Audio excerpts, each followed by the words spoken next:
hissə. Günorta üstünə yaxın xır yolunun aşağı tərəfindən Acıdərənin yanındakı döngədən bir dəstə atlı kişi, onların ardınca zınqırovlu bir fayton dikdirə qalxdı. Arxadan bir cərgə düzülmüş atlı gəldi. Xır yoluna səs düşdü. Kazakların böyründən sallanan və az qala yerə dəyən uzun qılınclarının dəmirləri və tüfənglərinin lülələri parıldadı. Onlar əyinlərinə şabaldı rəngli yunçuxa geymiş, başlarına iri qıllı papaq qoymuşdular. Papaqlarının ortasındakı qırmızı başlıqların qotazları aydın seçilirdi. Fayton qapqara idi. Gün vurduqca parıldayırdı. Onun içində oturanlar da elə bir qızıla bürünmüşlər. Çiyinləri, döşləri işım-işım işıldayırdı. Dəstə kənddən xeyli aralandı. Camaat onların Tiflisə ötüb keçdiklərini yəqin edib arxayınlaşdı. Ancaq atlılar gözlənilmədən burulub Zayejin qabağında dayandılar. Əhməd səsküyə evdən çıxdı. O, yarlı yaraqlı kazakları görəndə ani olaraq Peterburqu xatırladı. Bədənindən soyuq bir gizilti keçdi. Onların nə üçün bura gəldiklərini anlamadığından xəyalına 100 cür qorxulu fikir gəldi. Atdan enib əlində qamçı oynadan enli kürək, uca boylu, saqqalı sinəsinə yayılmış kazak ona yaxınlaşıb birdən-birə bağırdı. Ey tatar, yaxşı yaman kladi karman ni bilməz ni bum bum. Bu acı, təhqiramiz söz elə bil Əhmədi silkələyib ayıltdı. O gözünü qarşısında dayanıb istehza ilə ona baxan Kazakın üzünə zillədi və xalis rus dilində nə buyurursunuz deyə soruşdu. Belini azacıq irəli əyib ayaqlarını aralayan və elə bil ki Əhmədi udmağa hazırlaşan Kazak qarşısındakı adamın təmkin və cavabından tiksinib geri çəkildi. Gözləri qıyıldı və dönüb arxa tərəfdə dayanan yoldaşlarına baxdı. Əhməd onun şaşırdığını görüb daha qətiyyətlə dilləndi. Buyurun, mən sizi dinləyirəm. Kazak vəziyyətini dəyişməli oldu. Gedək otaqları göstər. Görmürsənmi pristav gəlib? Onlar Əhmədi qabaqlarına qatıb içəri apardılar. Diqqətlə bir-bir otaqlara gəzdilər. Hər tərəfi yoxladılar. Divardakı yazı taxtasını, skamyaları, xəritəni görəndə bayaqçı Kazak yenidən bağırdı. Bu nədir? Özünüz görürsünüz. Onu demirəm. Bura Zayejdir yoxsa məktəb? Zayejdir. Bəs nə üçün bunları buraya doldurmusan? Lazım olur. Lazım olur, lazım olur. Az danış, stulları bayıra çıxart. Kazakın sifəti dəyişdi. Az qaldı baxışları ilə Əhmədi yesin. Hətta əlini yuxarı qaldırıb şallağını belə hərləmək istədi. Ancaq pristavın eyvanda dayandığını görüb əlini saxladı. Kazaklar stulları götürdülər. Eyvanda, məhəccərin qabağında kölgə yerə düzdülər. Pristav və yoldaşları əyləşdilər. Onlar kitellərinin yaxasını açdılar. Dəsmalla boyunlarını, şapkalarının içini quruladılar. Pristav hətta düz başının tərini sildi. Daz başının tərini sildi. Kür tərəfdən əsən sərin mehutları, çiçəkləri sığallaya Zayejə qədər gəldi. Elə bil eyvanda oturanları yellədilər. Kazaklar heç nə soruşmadan Əhmədin axşam biçib gətirdiyi göy otu qucaqlayıb atlarının qabağına tökdülər. Sonra divar boyu sallağı oturub papiros eşitdilər. Pristav sakitcə kürə, o üzdəki meşəyə, aralıqdakı cələyə baxdı. Biçənəklərin otu, yarpaq açmış ağaclar, göylüklərdə qaçışan atlar, çilingəğac oynayan uşaqlar onun diqqətini cəlb etdi. Dodaqları azacıq aralanıb gülümsündü. Deyəsən kəndin mənzərəsi onun xoşuna gəldi. Bayaqçı Kazak əyilib pristavın qulağına nəsə dedi. O, bir xeyli başını tərbətdi, sonra Əhmədi yanına çağırdı. Biraz bundan əvvəl onun sifətini bürüyən təbəssüm yox oldu. Sən kimsən? Poçt işçisi. Rusçanı hardan öyrənmisən? Peterburqda. Pristav yerində qurcalandı. Onun altındakı stul cırıldadı. Qarşısında dayanan Əhmədi aşağıdan yuxarı diqqətlə süzdü. Student olmusan? Bəli. Bəs sonra? Sonra da qovdular, eləmi? Bəli. Nəyin üstündə? Bəzi kitablar oxuduğuma görə. Tak. Bəs buraya necə gəlmisən? Göndəriblər. Burada da o kitablardan oxuyursan? Yoxlaya bilərsiniz, cənab pristav. Bəs buranı nə üçün məktəbə döndərmisən? Cənab pristav, uşaqlar hərdən bir yanıma gəlir. Darxanda onlara yazı poz öyrədirəm. Özünüz bilirsiniz ki, bizim kəndlərdə məktəb yoxdur. Sən onlara tatarca yazmaq öyrədirsən? Yox, rusca. Pristavın sifətinin ifadəsi yumşaldı. Əhməd onun gözlərindəki narazılığın yavaş-yavaş silindiyini hiss etdi. Tak, səndən xoşum gəldi. Bəs sizdə çay tapılmaz? Qonaq gələnlərə hər şey tapılar. Elə isə bir samavar. Əhməd otağa girib samavarı çıxartdı. Pristav tərini silə-silə özünü yellədi. Əhmədin samavara su tökdüyünü görüb dilləndi. Sən təksən. Arvad uşağın yoxdur? Yoxdur, cənab pristav. Yaxşı, sən gəl bura, çayı onlar qoyarlar. Kazaklar dərhal samavarı götürdülər. Çələkdən su doldurdular. Elə həyətin ortasındaca onun çıtıqlayıb samavara od saldılar. Pristav özünü xeyli yellədi, eyvanda gəzindi, sonra gəlib bayaqkı yerində oturdu. Üzünü Əhmədə tutub asıdan dilləndi. Camaatı buraya yığmaq lazımdır. Vacib məsələ var. Sən uşaqlarla get, bütün kişiləri buraya çağır. Özün də bizə dilmanc olarsan. Atlı kazaklar kəndə doluşdular. İtlər yad adamları görəndə zəncirdə dartınıb çırpındılar. Torpaq yolun tozu göyə qalxdı. Kəndin üstünə çöküb duman kimi ətrafı kölgələndirdi. İsti yay günlərində tozu torpağı göyə sovurub burulğan kimi havaya qalxan bu boğanaqdan camaat vahiməyə düşdü. Kişilər daldalanmağa çalışdılar, uşaqlar qaçıb gizləndilər, arvadlar heç özlərini də göstərmədilər. Kənd suyu sovrulmuş dəyirman kimi birdən-birə susdu. Gün bərk qızdığından ancaq cırcıramalar səs-səsə vermişdilər. Kür isə çağlayıb uğuldayır, cilovunu gəmirən at kimi fınxırıb sahili döyəcləyirdi. Bu ölü sükutu hiss edən kazaklardan biri Əhməddən soruşdu. Camaat hanı köçüblər? Yox, bəs niyə görünmürlər? Sizdən qorxurlar. Niyə? Sizdən xeyir gözləmirlər. Atlılar doqqazda dayandılar. Əhməd Cahandar ağanı çağırdı. Kişi onun səsini eşidən kimi sıçrayıb ayağa qalxdı. Tüfəngini əlinə aldı. Samanlığın belindən indi. Zəncirdə dartılan itlərə acıqlandı. Nökərlərdən qabaq özü doqqaza çıxdı. Bir xeyli yaraqlı kazaklara, sonra da Əhmədə baxdı. Xeyr ola, abala, pristav Zayeje çağırır. Təkcə məni? Yox, bütün cəmaatı. Cahandar ağa azacıq sakitləşdi. Sonra qanrılıb nökərlərə səsləndi. Abala, atı yəhərləyin. Kazaklar uzaqlaşdılar. Cahandar ağa evə gedib paltarını dəyişdi. Xəncərini belinə bağladı. Qoltuq altısını çiyninə keçirdi. Tüfənginin xəzinəsini yoxladı. Atı yəhərləyib həyətdə onu gözləyən tapdığa yaxınlaşdı. Özü hər şeyi yoxladı. Atın çəkilərini bərk etdi. Ayağını üzəngiyə qoymazdan əvvəl üzünü tapdığa tutdu. Siz də atlarınızı yəhərləyin, yaraqlarınızı da götürün. Bizim tayfadan kim varsa hamısına xəbər elə. Dalımızca Zayejə gəlin. Tapdıq kişinin həyəcanlandığını başa düşdü. Nə olub ağa? Elə bir şey yoxdur, ancaq ehtiyatlı oğlun anası ağlamaz. Divana etibar eləmək olmaz. Cahandar ağa sıçrayıb atın belinə qalxdı. Qəmər quş kimi səkib yola çıxdı. Zayecin həyəti cəmaatla doldu. Göytəpə kəndində nə qədər başı papaqlı vardısa, hamısı pristavın hüzuruna gəldi. Kəndlilər tayfa-tayfa bölünüb öz ağsaqqallarının başına toplaşdılar. Nökərlər yedəklərində at kənarda dayandılar. Hamı həyəcanlı idi. Pristavın gəlişini hərə bir cür izah edir, xatanın özündən uzaq olmasını arzulayırdı. Pristav isə eyvanda sakitcə çay içir, altdan-altdan cəmaatı süzürdü. Nəhayət o ayağa durdu, aşağı düşüb cəmaata doğru gəldi. Kazaklar stulu gətirib həyətin ortasına qoydular. Bir qabaq stulu da tapdılar. Pristav kəndliləri yaxına çağırdı. Onlara işarə ilə oturmaqlarını əmr etdi. Cəmaat göy otluqda bardaş qurub çevrələndi. Cahandar ağa oturmadı. Yaxındakı ağaca söykənib dayandı. Pristav onu biraz kənarda, çiynində əba, təsbeh çevirən Molla Sadığı və onlardan başqa da oturmaq istəməyən bir neçə adamı nəzərdən yayındırmadı. Stolun üstünə bir qovluq qoydular. Pristav oradan möhürlü bir kağız çıxartdı. Oxumazdan əvvəl Əhmədi yanına çağırdı. Cahandar ağa kimdir? Deyə amiranə səslə soruşdu. Hamı dönüb ona baxdı. O tayfadan olan adamlar ayağa qalxdılar. Nökərlər atların yüyənini hazırlayıb dayandılar. Cahandar ağa gözlənilmədən ağır zərbə alan adamlar kimi bir anlığa özünü itirdi. Yer elə bil ayağının altından qaçıb ləngər vurdu. Onun qulaqları güldədi. Gözlərinin qabağında qara dairəciklər oynadı. Ağla gələn başa gələr deyə düşündü və ildırım sürəti ilə nə etməli olduğunu, aradan necə çıxacağını qərarlaşdırdı. Pristav işarə ilə onu yanına çağırdı. Cahandar ağa tüfəngi çiynindən çıxartdı və ağır addımlarla mərəkənin ortasına gəldi. Kazaklar pristavın dövrəsində sıxlaşdılar. Onlar üz-üzə dayandılar. Cahandar ağanın qıllı qaşları gözünün üstünə indi. Pristav onun zəhmli baxışlarının mənasını anlamasa da başını tərpədib gülümsündü. Xalis Şamildir, deyə ürəyindən keçirdi. Şamildir. Sonra yanındakı stulu göstərdi. Cahandar ağa oturmaq istəmədi. Pristav üzünü Əhmədə tutub dedi ki, onu başa sal, qoy otursun.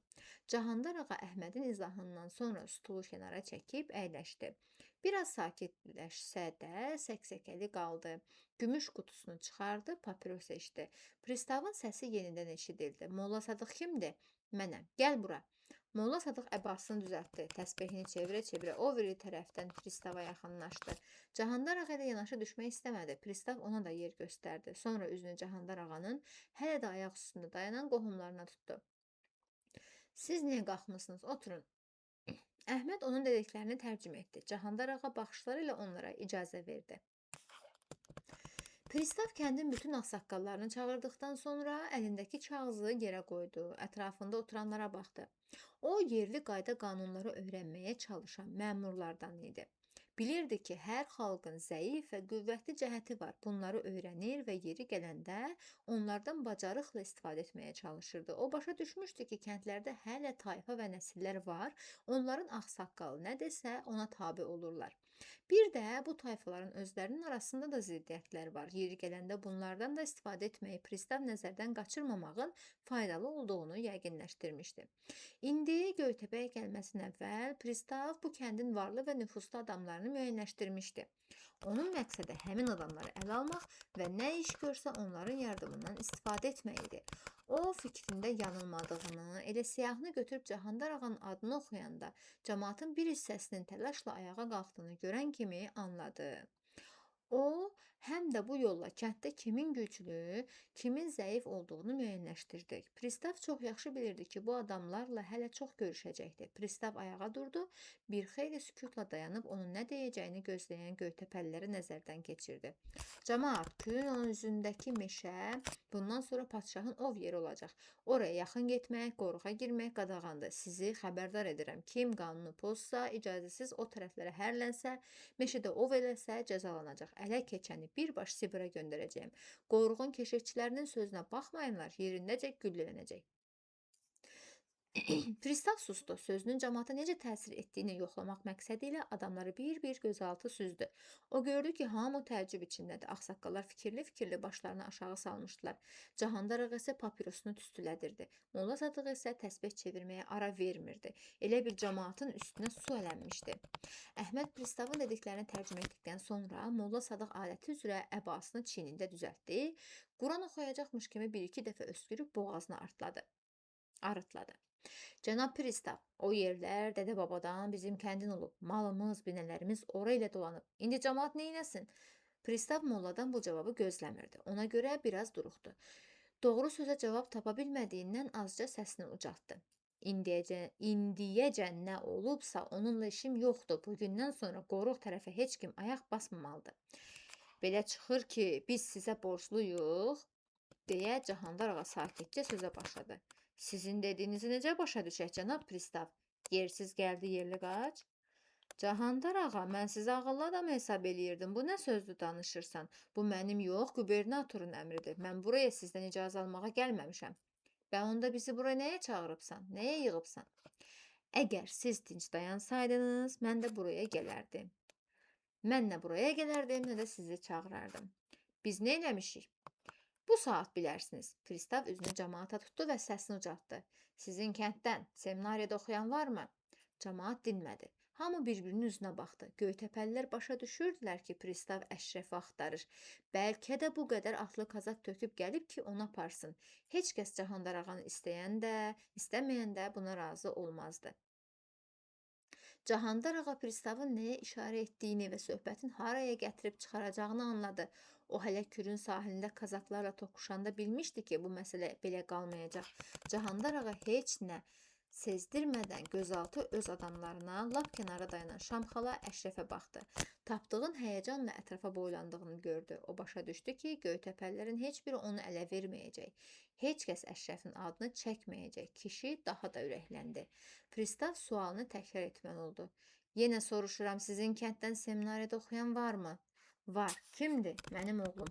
Pristav gözləmədiyi bu cavabdan sonra bir xeyli necə hərəkət edəcəyini müəyyənləşdirə bilmədi.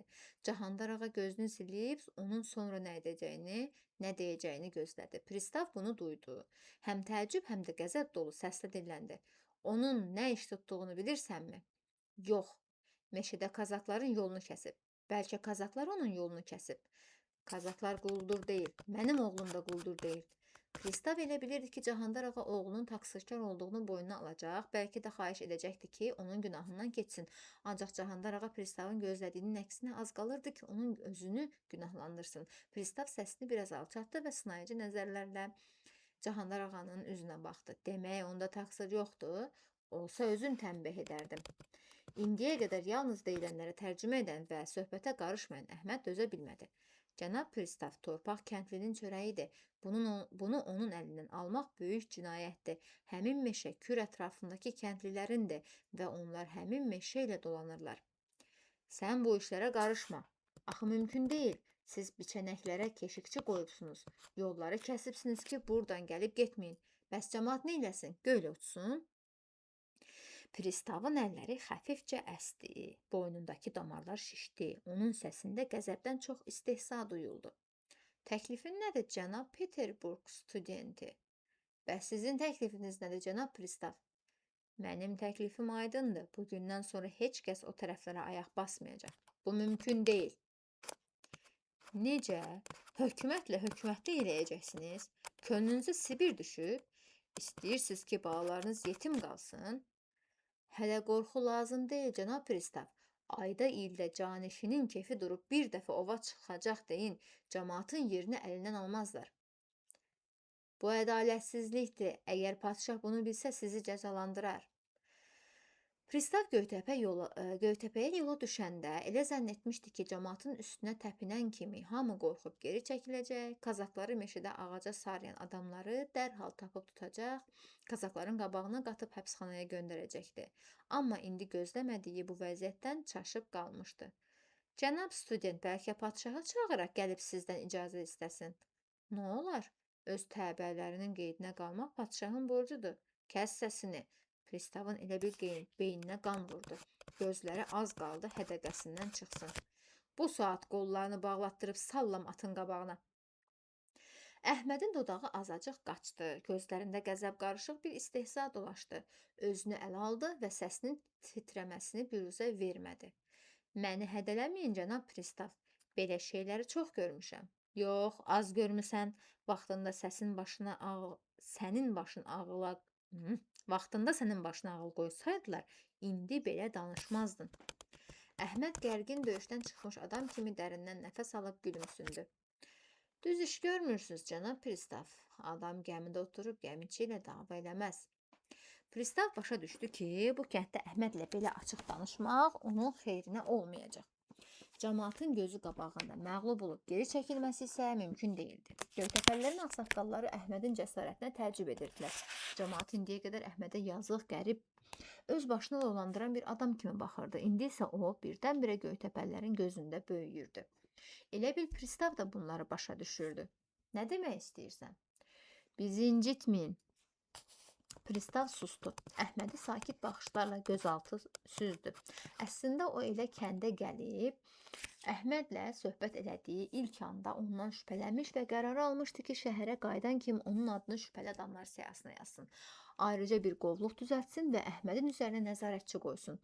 O, belə bir əqidədə idi ki, əgər sənə tapşırılan qəzada rahatlıq olmasını istəyirsənsə, gərək məktəbdən qovulmuş studentləri gözdən qoymayasan, xüsusən də Peterburq tələbələrini. Ancaq deyəsən, pristav daha ciddi hərəkət etməli olacaq və Əhmədi elə indi cəzalandıracaqdı. O kazaklara baxdı. Bayaqçı qıllı papaq yekəpər kazak irəli çıxdı. Pristavın səsi xırıldadı. Bunun qollarını sarıyın. Cahandar ağa sıçrayıb ayağa qalxdı. Göytəpəlilər işarə gözləyirmiş kimi yerlərindən atıldılar. Adamların cərgəsi sıxlaşdı. Biraz bundan əvvəl bölük-bölük, tayfa-tayfa oturan kəndlilər zəncir halqası kimi birləşdilər. Cahandar ağa ilə kazak döş-döşə dayandı. Hər ikisinin qıllı qaşı aşağı inib gözlərinin üstünü örtdü. Onların bəbəkləri genişləndi. Biz onu vermərik, cənab pristav. Necə yəni vermərik? Mən sənin oğlunu da, onun yoldaşlarını da istəsəm bu saat qabağıma qataram. Öz başınasınız? Öz başına deyilik, amma elin qayda qanunu da var. Siz mənə qanun öyrədəcəksiniz? Pristav, mən deyirəm, dava dalaşsız, bir-birimizi başa düşək, tərsinə çəksək, höcətləşsək, iş pis olar. Sən bizi ayağı çarıqlı görmə. Pristav əlini geri yanında çarpazladı.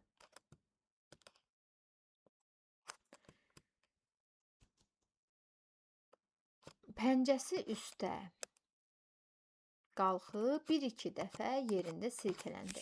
Onun döşündəki medallar bir-birinə dəyib cingildədi.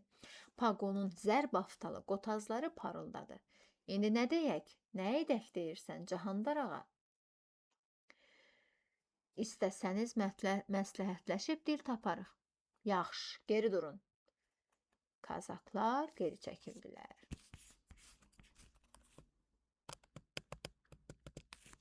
Allahyar Köçəri kəndinin binələrində Həsən ağanın alaçığında oturub böyük intizar və təlaşla saatını qaçırtmaq üçün göndərdiyi adamların qayıtmasını gözləyirdi.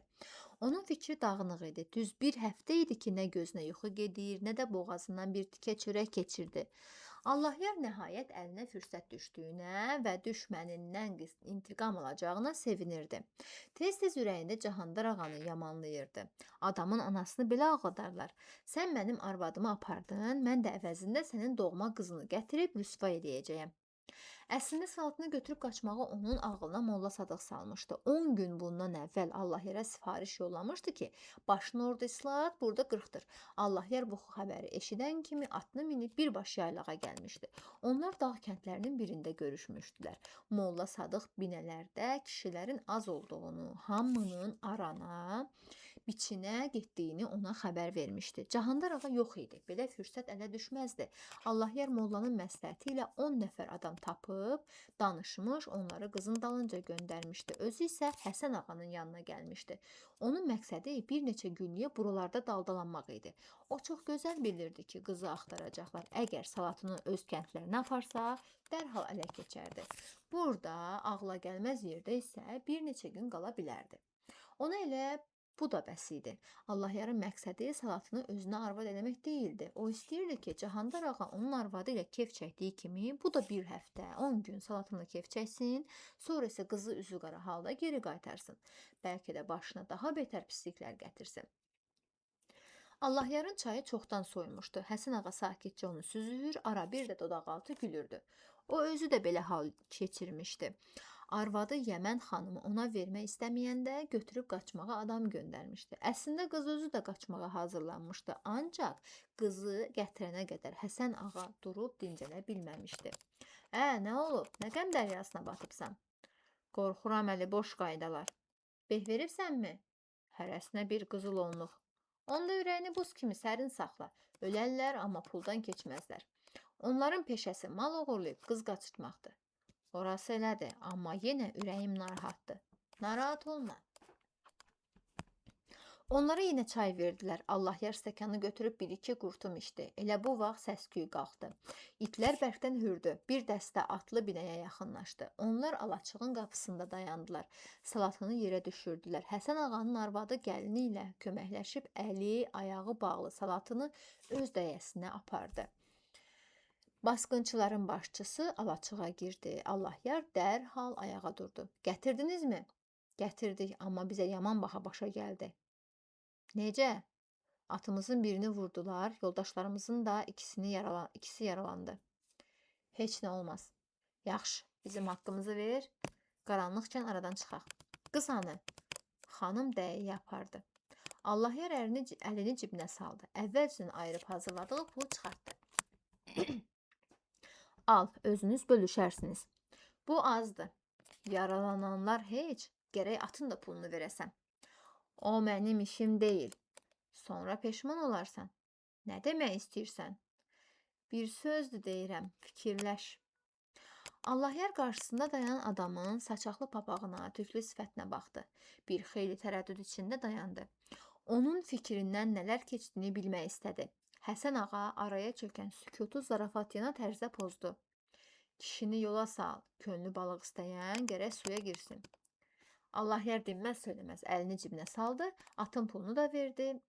Yalnız bundan sonra basqınçıların başçısı onlarla xudafisləşdi. Salamat qalın. Onlar gedəndən sonra Allahyar biraz fikirləşdi. Həsən ağa qonağının gözlərində vəhşi bir hərisliklə sevincin qarışığını gördü. Dodaqaltı gülümsəyib döşəkçənin üstünə uzandı.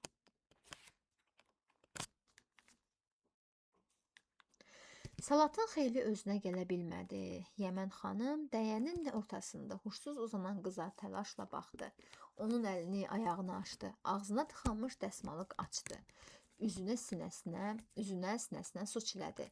Qızın paltarı didik-didik olmuşdu. Bədənini qıpqırmızı idi. Bəzi yerlərinə qan sağılmışdı. Saçına pıtraq dolmuşdu. Sifəti şişmişdi. Yəmən xanım əlində çıraq bir müddət qızın tərpənməsini gözlədi. Arvadın ürəyi kövrəldi. Kəlağayının ucu ilə yaşarmış gözünü sildi. Qızın salamat yeri yox idi. Tikan onun bədənini deşik-deşik etmişdi. Arvad çırağı kənara qoydu. İnsafsızlar, gör yazığı nə kökə salıblar deyə öz-özünə deyindi. Deyəsən uşağın saçından tutub sürüyüblər. Görəsən yazığın ata-anası varmı? Tələsik ayağa durub qıza yer saldı. Salatını qucağına götürüb döşəyin üstünə uzatdı. Onu yorğana bürüdü. Sonra da qızın baş tərəfində oturub saçını sığalladı. Yenə üzünə su çilədi. Qız inildədi. Azacıq sonra isə gözlərini açıb döyükdü. Heç nə anlamadan sakit-sakit baxdı. Arvad başa düşdü ki, qızın huşu hələ tamam özünə gəlməyib. Gözü baxsa da heç nə görmür. Yəmən xanım salatının başını qaldırıb dizinin üstünə qoydu. Suyu onun dodaqlarına yaxınlaşdırdı. İç bala, huşun özünə gəlsin. Qız dinmədi. Sudan qurtum-qurtum içdi. Gözünü zilləyib arvadın üzünə baxdı və birdən hıçqırmağa başladı. Bədəni dartılı yay kimi gərilib titrədi. Qızın yenidən huşunu itirəcəyindən qorxan Yəmən xanım onun qolundan yapışıb sinəsinə sıxmaq istədi. Yəmən xanımın gəlini də irəli gəldi. Köməkləşib qızı yenidən yorğan döşəyə uzatdılar. Salatın taqətdən düşdü. Solğun dodaqları titrədi. İçin-için ağladı. Ay xala, qurbanın olum, mən hardayam? Qorxma qızım, özünə toxtaqlıq ver. Məni öldürün, amma onlara verməyin. Heç nə olmaz bala, özünü ələ al. Salatın sürünüb Yəmən xanımı qucaqladı. Uşaq kimi onun boynuna sarılıb hönkürtü ilə ağladı. Xala, qurbanın olum, məni evimizə qaytar, yoxsa dədəmin hirsindən ürəyi partlayar. Amanın bir günüdür, ay xala, mənə yazığın gəlsin. Məndən sonra anamın günü qara olacaq. Qardaşım bu dərdə dözə bilməyəcək. Məni çevir balalarının başına, ay xala. Yaxşı qızım, ağıllı ol, gözünün yaşını sil. Yəmən xanım qəhərləndi. Salatının yanağındakı göz yaşını sildi. Saçından öpdü. Kimin qızsan bala? Cahandar ağanın. Arvad diksindi. Salatının başını sinəsindən ayırıb diqqətlə üzünə baxdı. Kimin? Cahandar ağanın. Yəmən xanım sustu. Salatının intizar və təlaş dolu gözlərinə baxdı. Qız ev sahibəsinin sükutundan daha da həyəcanlandı. Onun nələr düşündüyünü ayırd edə bilmədiyindən bədəni buza döndü. Ürəyi düşdü. Niyə dinmirsən ay xala? Yaxşı qızım, sən uzan, mən bu saat gəlirəm. Yəmən xanım tələsik dəyədən çıxıb alaçığa yaxınlaşdı. Ərini çağırdı. Həsən ağa ağır addımlarla arvadın yanına gəldi. Dəyəni boşaltdınmı? Bəri gəl, sənə sözüm var. Nə söz? Kişi gözləyir, dəyəni boşalt, yer düzəlt. Biraz səbir elə, dediklərini düzəltmək asandır. Onlar alaçıqdan xeyli aralandılar. Yəmən xanım pıçıltı ilə sözə başladı. Bilirsən sənin qonağın kimin qızını gətirib? Nə bilim, yəqin yetimin biridir. Mən də elə bilirdim, amma uzun eləmə, de görüm kimin qızıdır? Cahandar ağanın. Nə? Arvad nə danışdığındır, elə şey olmaz. Olar, niyə olmur? Namərddən hər nə desən çıxar. Həsən ağa dinmədi. Həmişə çətinə düşəndə etdiyi kimi indi də saqqalını qaşımağa başladı. Allahyar onun uzaq tanışlarından idi. Binəyə gələndə kimin qızını qaçırmaq istədiyini ona deməmişdi. Elə Həsən ağa da soruşmamışdı. Qız götürüb qaçmaq ona o qədər də təəccüblü görünmədiyindən heç nə ilə maraqlanmamışdı. Bir də ona pənah gətirən adamı sorğu-suala tutmaq Həsən ağanın adəti deyildi. Kişi ancaq indi başa düşdü ki, məsələ heç də onun fikirləşdiyi kimi deyil. Allahyar arvad almaq məqsədi ilə qız gətirməmişdi. Onun fikrində nə isə qara bir niyyət var. Həm də Cahandar ağa Həsən ağanın yaxın dostlarından biri idi. Neçə ildir aralarında haqq salamları var. İndi fikrin nədir, ay kişi? Qız nətərdir? Lap əldən düşüb, bədənində salamat yer yoxdur. Get qızı rahatla, özünə də yeməkdən zaddan ver. Bəs sonrasını mən özüm bilirəm.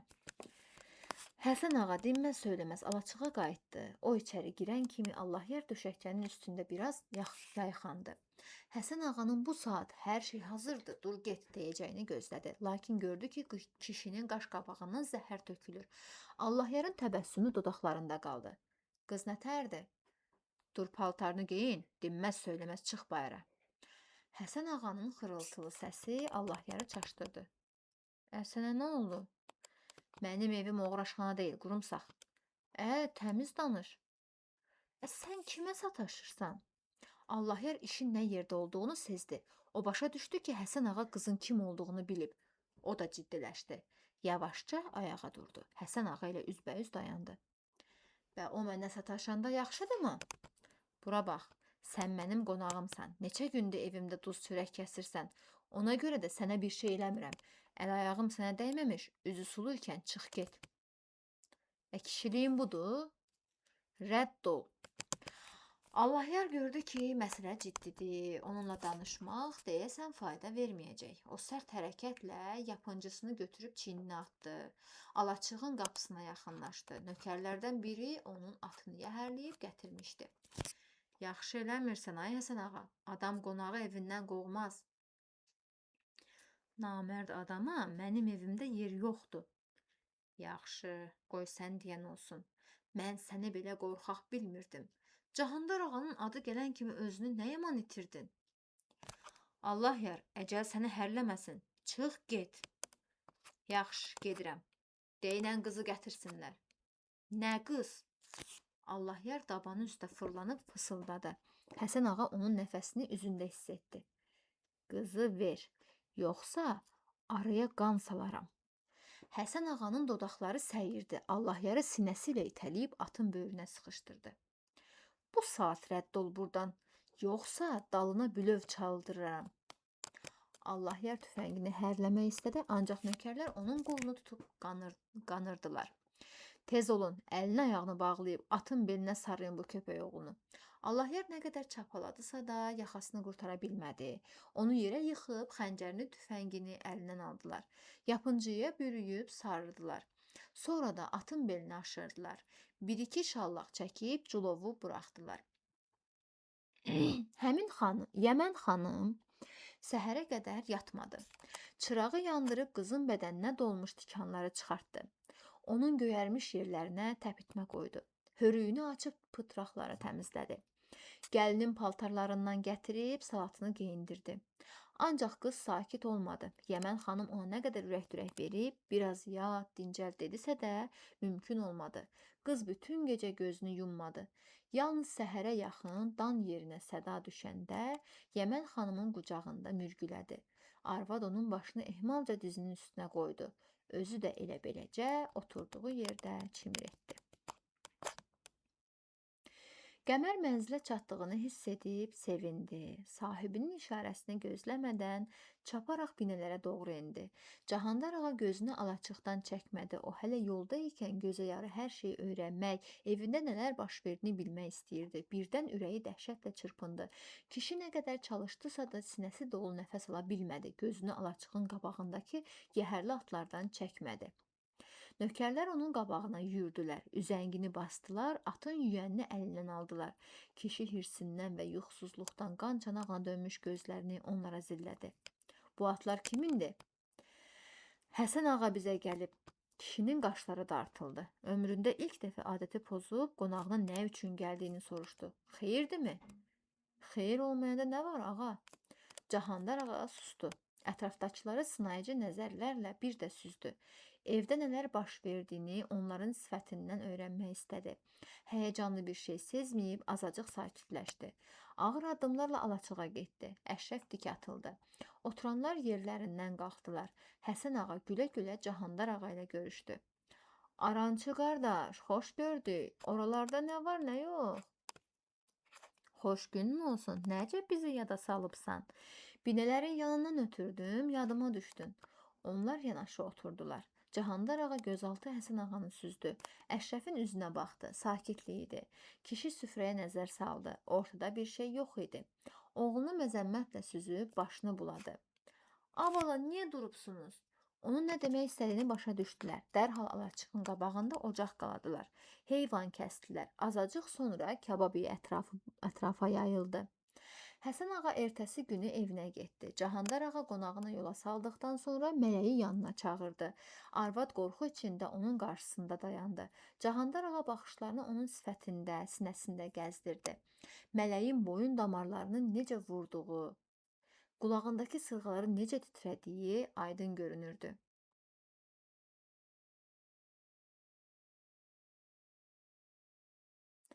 Arvadın ürək döyüntüsündən qabaq sinəsi də ehtizaza gəlmişdi. Nə olmuşdu? Qızı qaçırmaq istəyirdilər, saldırdıq. Kim saldırdı? Uşaqlar, bir də Həsən ağa. Düzünü de. Düzü budur. Mələk artıq birinci səddə açdığını duydu. Əvvəlki qorxaqlığı biraz azaldı və ərinə şax baxdı. Cahandar ağanın qan sağılmış gözləri də arvadına zilləndi. O az qala baxışları ilə mələyin beynini burğu kimi vurub içəri girmək, sinəsindən ürəyinə keçmək və onun dedikləri ilə düşündüklərinin nə qədər eyni olduğunu bilmək istəyirdi. Qız hardadır? Əşrəfin dəyəsində. Çağır bura. Dəlli eləməyəcəksən ki, tez ol. Mələk ayağını sürüyə-sürüyə alaçıqdan çıxdı. Cahandar ağanı birdən-birə titrəmə götürdü. Kişi nə qədər çalışdısa da əllərinin, çənəsinin əsməsini dayandıra bilmədi. Sanki onu şaxtalı, boranlı qış günündə buzlu suya saldılar. Bir neçə saniyə nəfəsini çəkə bilmədi. Alnından qalxan sızıltı beynini dolanıb, boynunun dalına keçdi. Onun qaramtıl çöhrəsi avazıdı. Sonra boğulub qaraldı.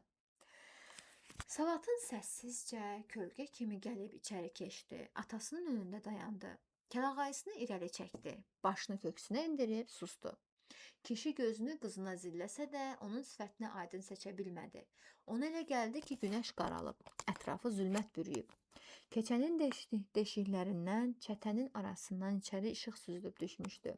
Həmin işıqlar yerə döşənmiş palazı zolaq-zolaq etmişdi. Elə bir şəffaf, iti bir qılınc alaçığın havasını ortadan parçalamışdı. Salatın o üzdə, atası isə bəri tərəfdə, qaranlıq bir aləmdə qalmışdı. Aranı odlu bir qılınc kəsmişdi. Keçədən süzülən zolaqlardan biri Salatının çiynindən sallanıb düz ayağının üstünə düşmüşdü. Cahandar ağa baxışlarını məhz buraya, qızının ayağına zilləmişdi. Salatın ayaq yalın idi. Günəş şüası onun ayağını daha da şəffaflandırmışdı. Onun ağ dərisi, göy damarları, cızılıb qızarmış topuğu aydınca görünürdü. Cahandar ağaya elə gəldi ki, şəffaf işıqda qızının ayaq sümükləri, damarlarında axan qanı belə seçilir. İşıq zolağı hər şeyi aydınlaşdırır, güzgü kimi göstərir. Kişi həmin zolağın yuxarı qalxdığını, qızın baldırı, budu boyunca yüksəlib sinəsinə, üzünə düşdüyünü anladı.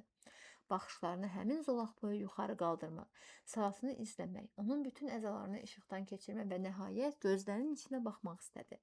Lakin qorxdu. Kişiyə elə gəldi ki, həmin işıqda qızına vurulmuş ləkəni dərhal görəcək, onun tapdalanmış isməti aşkara çıxacaqdı. Elə bil birdən şimşək çaxdı. Odlu qılınclar hərəkətə gəlib çarpazlaşdı. Alaçığın divarlarını doğradı. Yer ləngərləndi. Cahandar ağanın gözlərində od parıldadı. O səndirləyib dəyənin çubuğundan yapışdı. Sənə nə oldu, ata? Salatının yaşdan boğulmuş titrək səsi onun qulaqlarında cingildədi. Beynindəki gürültü azaldı. Gözünün qabağında oynayan işıq dairəcəklər çəkildi. Kişi özünü tarazlayıb qızına baxdı. Salatın diz çökmüşdü. Kəlağayısı sürüşüb çiyninə düşmüşdü. Yanağında iki zolaq parıldayırdı. Sənə əl dəyibmi? Ata, cavab ver. Salatın ağzı üstə döşəndi. Əlləri ilə üzünü qapıyıb hıçqırdı. Mən ləkəsizəm, yalan deyirsən. And içirəm, inanmıram.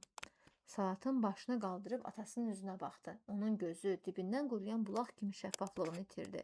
Bəbəkləri genişlənib hərəkətsiz qaldı.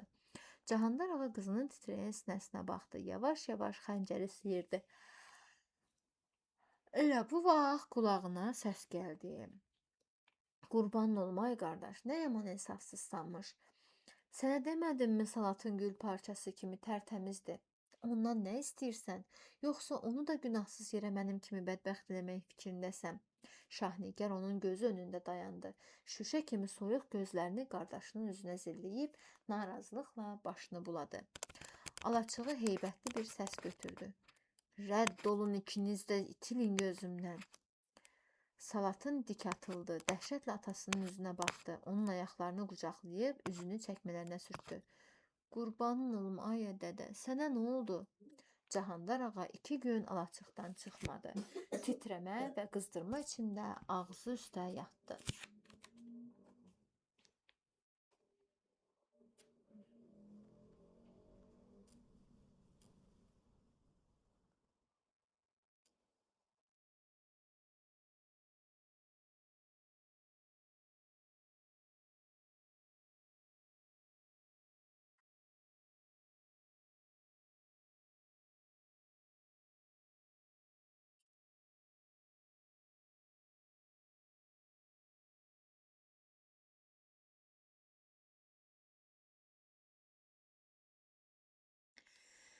Cahandar ağa səhər tezdən atın örtüyünü dəyişdirmək üçün dəyədən çıxdı. Tüfəngini əlinə alıb binələrin aşağı tərəfindəki çəmənliyə getdi. Çisəkli yerdi. Hər yeri duman bürümüşdü. 5-10 addımlıqdakı qaraltılar güclə seçilirdi. Otlar yuyulub sürüşkənləşmişdi. Havanın soyuqluğunu adam nəfəs aldıqca ciyərlərində hiss edirdi. Dəyələrin ətrafında dolaşan itlər tənbəl-tənbəl hürürdü. Xalxaldakı dana buzov mələşirdi. Binə mürgülüyürdü. Cahandar ağanın çiynindəki yapıncı nəmləndi. Xırdaca çiskin üzünə qondu. Papağını, qaşını, bığını və saqqalını qrov kimi bürüdü. Uzaqdan qəmərin qaraltısını gördü. Uzaqdan qəmərin qaraltısı göründü. At bir yerdə dayanmışdı. Həmişə Cahandar ağanın ayaq tappıltısını eşidəndə bərkdən kişnəyirdi. İrəşməni dartıb ora-bura qaçar, sonra da dal ayağı üstündə şahə qalxıb dayanardı. Ancaq bu dəfə tərpənmədi. Cahandar ağa ona yaxınlaşanda könülsüzcəsinə oxrandı. Kişi təəccüb etdi. Qəmər boynunu bükmüşdü. Yazıq-yazıq sahibinin üzünə baxırdı. Cahandar ağa mıxçanı yerdən çıxartdı, irişməni yığdı və atın yanına gəldi. Onun belini sığalladı. Tüklərində gizlənib muncuq kimi yumrulanan damlaları sildi. Nədənsə lap fağırlayıb, süst düşən atın boynunu qucaqlayıb üzündən öpdü. Onun gözlərinə baxdı. Sənə nə olub, Qəmər? Deyə pıçıldadı. At başını azacıq tərpədib qabaq ayağı ilə yerə eşdi. Cahandar ağa ürəyində özünü danladı. Gərək atı axşamdan çululatdıraydım. Belə havada erkək atı tez soyuq alır. Yəqin ki, qançır olub deyə xəyalından keçirdi. Bəlkə də ağnayıb qabırğasını zadı sındırıb. O atın ətrafına dolandı, dal tərəfə keçdi və daş kimi donub yerində qaldı. Kişinin başına elə bil ağır zərbə indirdilər. Gözlərini qırpmadan təəccüb, heyrət və dəhşətlə ata baxdı. Əlini onun belində, boynunda gəzdirdi. Elə bil əlinin altında soyuq bir ilan tərpəndi. Kişi diksinib geri çəkildi. Bədənini üşütmə götürdü. Bir xeyli gözlərinə inanmadı. Sərxoş kimi 2-3 dəfə atın dövrəsinə fırlandı. Əlini bir də atın yalına çəkdi. Cod və biz-biz tüklər onun ovucunu daladı. Hər şey aydın idi. Atın yalını, quyruğunu qırxmışdılar. Onlar bir daha sataşmışdılar, onu təhqir etmişdilər. Onun qüruruna toxunmuşdular. Kişinin namusu 3 şeydir. At, arvad, bir də papaq. Bunlara toxunmaq, onun namusunu ayaq altına atıb tapdalamaq demək idi. Onu diri gözlü qəbrə soxmaq, sinəsinə çalın-çarpaz dağ çəkmək idi. İndi o buna necə dözəcəkdi? Maral vuruldu, bir təhər sustu. Qızı salatını götürüb qaçmaq istədilər. İndi də bu. Bu atı ortaya çıxarmaq olardımı? Onun yalının, quyruğunun qırxıldığını bir adama demək olardımı? Camaat bunu bilsə, Cahandar ağa sussa, onu ələ salmazdılarmı? O başına papaq qoyub mərəkəyə çıxa bilərdimi? Kişi lap sarsıldı. Hiss etdi ki, hətta bacısının ölümü belə ona bu qədər ağır gəlməmişdi. Arvadı Zərnigarın, oğlu Şamxalın küsüb getməsi də onu bu qədər yandırmamışdı. Cahandar ağaya elə gəldi ki, ürəyi partlayır. Kişi hövlündən nəfəs belə ala bilmirdi. O dönüb Qəməri bir də təpədən dırnağa süzdü. Hava azacıq işıqlaşdığından, duman seyrəldiyindən at indi daha aydın görünürdü. Bu vəziyyətdə o quyruğu, qanadı yolunub lüməklənmiş bir quşa oxşayırdı. Atın əvvəlki şahanə vüqarı yox olmuşdu. İpək, qız teli kimi sürüşüb boynuna tökülən yalı dibindən qırxıldığından tüklərin dibi dərsdah kimi biz-biz dayanmışdı. Atın dal tərəfinə baxmaq mümkün deyildi. Qırğı təkin cəld, tərlan kimi vüqarlı, sığallı gəlin kimi yaraşıqlı olan Qəmər indi ağlar günə qalmışdı. Elə bil at özü də bunu duyurdu. Onu kim bu hala salmışdı? Ona kim əl qaldırmışdı? Bəs harda yatmışdıq?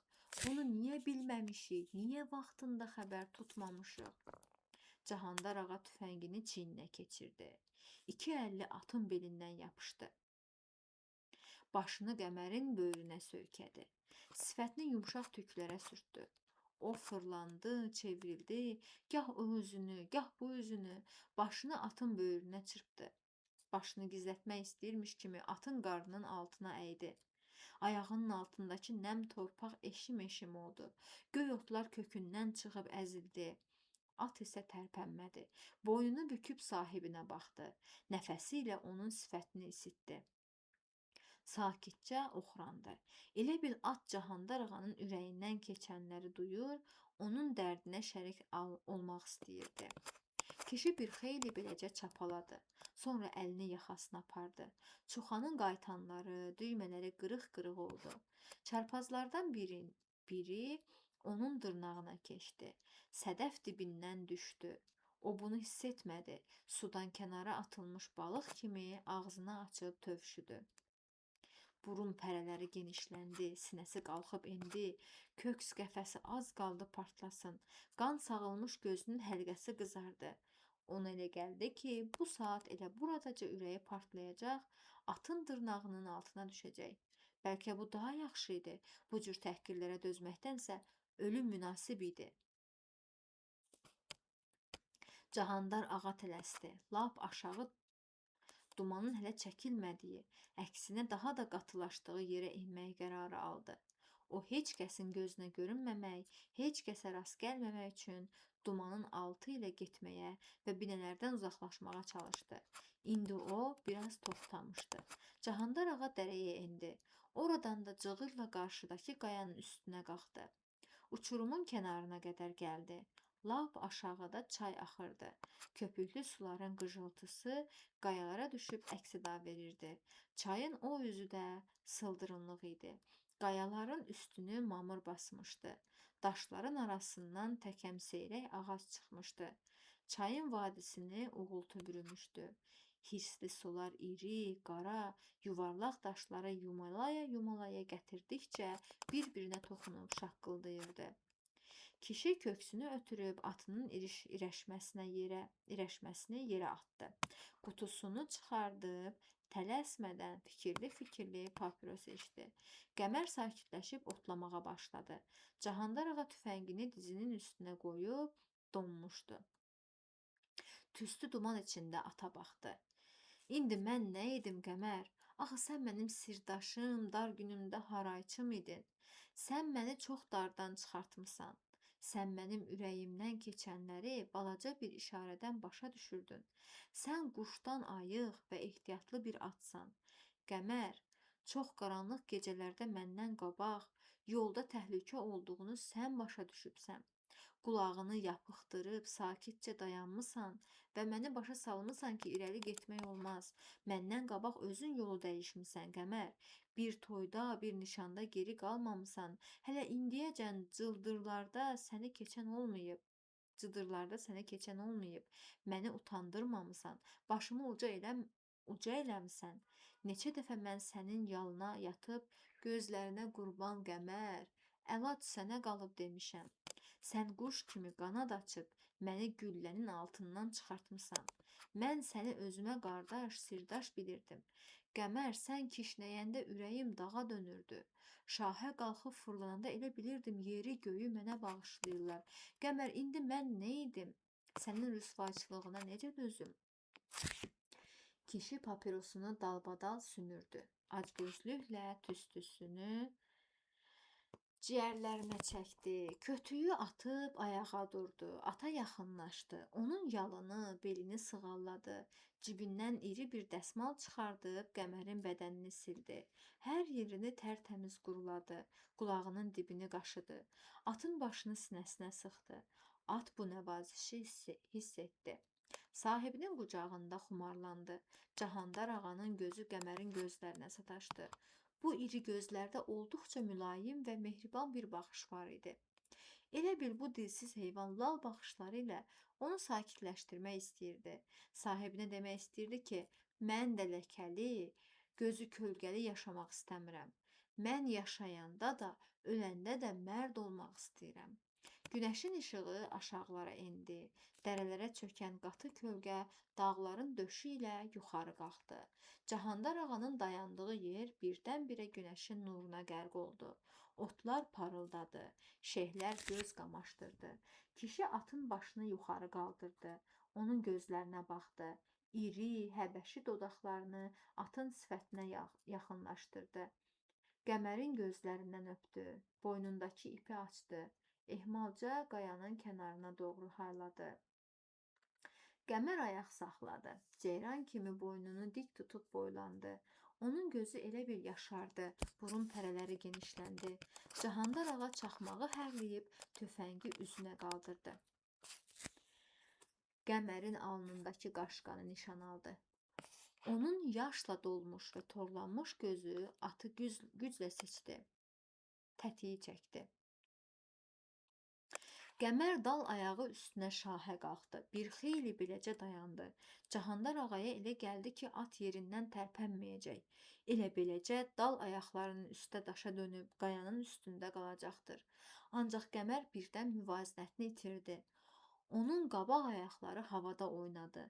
Arxası üstə çevrildi və bir baş sıldırım aşağı yuvarlandı. At bərkdən kişnədi. Onun səsi dərəyə yayıldı. Qayalar səs-səsə verib şaqqıldadı. Bütün ağaclar, sıldırımlar bir-birinə harayladı. Dərəni ümumi bir uğultu bürüdü. Bu uğultu yaxındakı dağların döşündə əks-səda verib xeyli uzaqlara yayıldı. Elə bir dərədəki köpüklü dağ çayı nəfəsini içəri çəkib susdu. Cahandar ağa tüfəngini yanına saldı. Sıldırımın qaşında daş kimi dayandı. Uğuldayan dərəyə, qıcıltı ilə axan köpüklü sulara baxdı.